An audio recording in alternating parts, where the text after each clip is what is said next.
Trilhos da Memória. A aldeia de Bressol localiza-se no planalto mirandês do Nordeste Transmontano, a uma altitude de 600 metros. Pertence ao concelho de Mugadouro, distrito de Bragança, e está inserida no Parque Natural do Douro Internacional. A aldeia de Bressol possui um património construído bem representativo da arquitetura tradicional de Trás-os-Montes. Também se podem observar ainda algumas atividades tradicionais como o transporte com animais de carga, a pastorícia e a utilização de antigos instrumentos agrícolas. Em Trás-os-Montes, grande parte das tarefas agrícolas, como a preparação da terra e a colheita, eram feitas em conjunto pela aldeia, num espírito de comunidade cuja origem remonta à época pré-romana.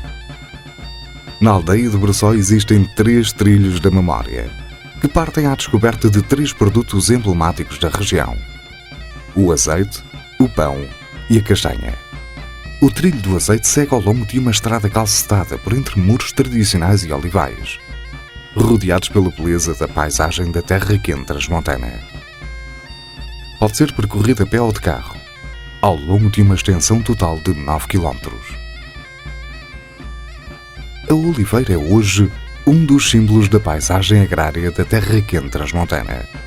As oliveiras aparecem frequentemente em consociação com vinhas e às vezes com pastagens sob coberto, numa paisagem de minifúndio e de uma beleza única. O azeite é o óleo extraído dos frutos da oliveira, as azeitonas. A variedade de azeitona mais usada na região de Bressol é a negrinha, menos exigente em solo e mais adaptada à região. Trás-os-Montes produz cerca de 20% de todo o azeite que é produzido em Portugal. O azeite transmontano é de uma excelente qualidade, sendo já um produto certificado com denominação de origem protegida. O trilho do azeite continua até as arribas do Rio Douro. Aqui, as oliveiras são cultivadas em socalco, em encostas muito íngremes. Os socalcos foram construídos pelo homem ao longo do tempo, com muito trabalho árduo, arranca de pedras e técnicas de sustentação do solo. Regressamos à aldeia de Bressol, onde pode ser visitado o lagar de azeite comunitário. Este lagar era utilizado por toda a aldeia para a extração do azeite.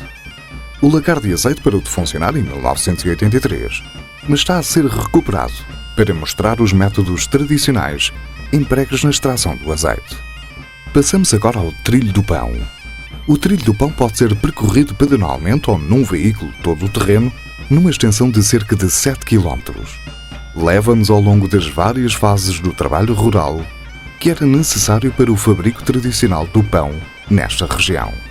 No Nordeste Transmontano cultivam-se os cereais num sistema de afolhamento bienal seara-pousio. No outono, o terreno é lavrado e o cereal cultivado. No fim da primavera, colhe-se o cereal e o terreno fica num pousio curto até ao próximo outono. O centeio era o cereal mais utilizado, porque cresce melhor nos solos esqueléticos e pobres desta região. Em Trás-os-Montes, a ceifa do cereal designa-se por cegada e era feita em maio ou junho, comunitariamente por toda a aldeia. Depois de colhido, o cereal ficava a secar até julho, em grandes montes de palha, designados por cernelhas, na região de Bressol. Depois de seco, o cereal era transportado para a eira. Este transporte chamava-se a acarreja. A eira que era utilizada na aldeia de Bressol pode ser visitada no início do trilho do pão. Designava-se por Eira do Castanho e deixou de ser utilizada há cerca de 30 anos. Nas eiras, o cereal era disposto no chão e malhado. Os homens utilizavam um malho para bater vigorosamente no cereal, numa cadência ritmada, de modo a separar o grão da palha. Terminado o trabalho, mulheres, homens e crianças podiam finalmente festejar a boa colheita e comer com fartura. O grão do cereal era depois transportado para o moinho de água, onde era moído para se fazer a farinha. O moinho da aldeia de Bressol deixou de funcionar nos anos 70 e pode ser visitado no Trilho do Pão. É um engenho hidráulico introduzido pelos romanos que funciona com a força da água, geralmente de pequena dimensão, com paredes muito resistentes em alvenaria de xisto ou granito.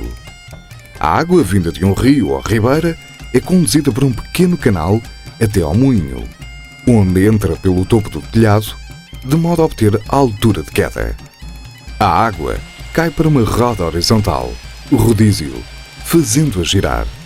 Por sua vez, o rodízio comunica a força giratória às mós através de um eixo vertical.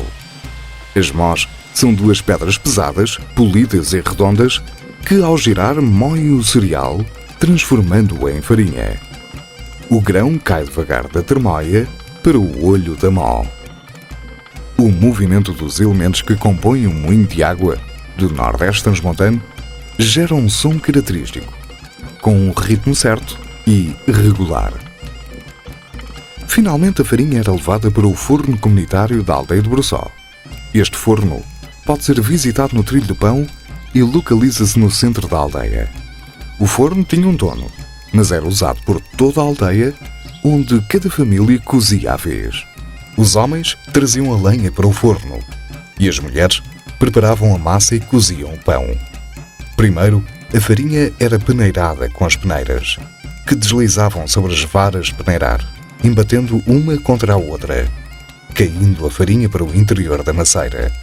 Depois, a farinha era misturada com sal e água, aquecida, e amassada na maceira. Depois de amassado, o pão ficava a levedar coberto por um lençol de linho, mantas e cobertores. Cada fornada dava cerca de 16 a 20 pães. O forno comunitário deixou de ser usado em 1965. Hoje, este forno é apenas usado pelas mulheres da aldeia no Natal e Pentecostes para fazer pão, folares e outros produtos típicos da região. Chegamos por último ao Trilho da Castanha. O Trilho da Castanha pode ser percorrido pedonalmente ou num veículo todo-terreno, numa extensão de 11,5 km. Ao longo deste trilho, passamos por um castanheiro centenário, por belos bosques de castanheiros mansos para a produção de castanha e por recentes plantações de castanheiros bravos para a produção de madeira. A Terra Fria Transmontana é o santuário do castanheiro em Portugal, onde existem os maiores povoamentos do país. Logo no início do Trilho da Castanha, passamos junto a um castanheiro centenário. Não se sabe ao certo qual a idade desta árvore, mas o castanheiro é uma árvore de grande longevidade, podendo viver mais de 1 milhar de anos. As árvores mais velhas têm geralmente a parte central do tronco oca. Chegamos depois a um povoamento adulto de castanheiros mansos para a produção de castanha. Estes povoamentos designam-se por sotos. As árvores têm muito espaço entre elas para que a copa se possa desenvolver e produzir assim uma grande quantidade de castanhas. O castanheiro era conhecido como a árvore do pão, porque a castanha era o principal alimento das populações do Nordeste transmontano durante a Idade Média, substituída pela batata após os descobrimentos. Contudo, hoje a castanha é um dos produtos mais importantes para a economia da Terra Fria Transmontana. Passamos também por um jovem castiçal, uma plantação de castanheiros bravos para a produção de madeira. Em Trás-os-Montes, plantaram-se muitos destes castanheiros nos últimos anos, com o apoio dos subsídios da União Europeia.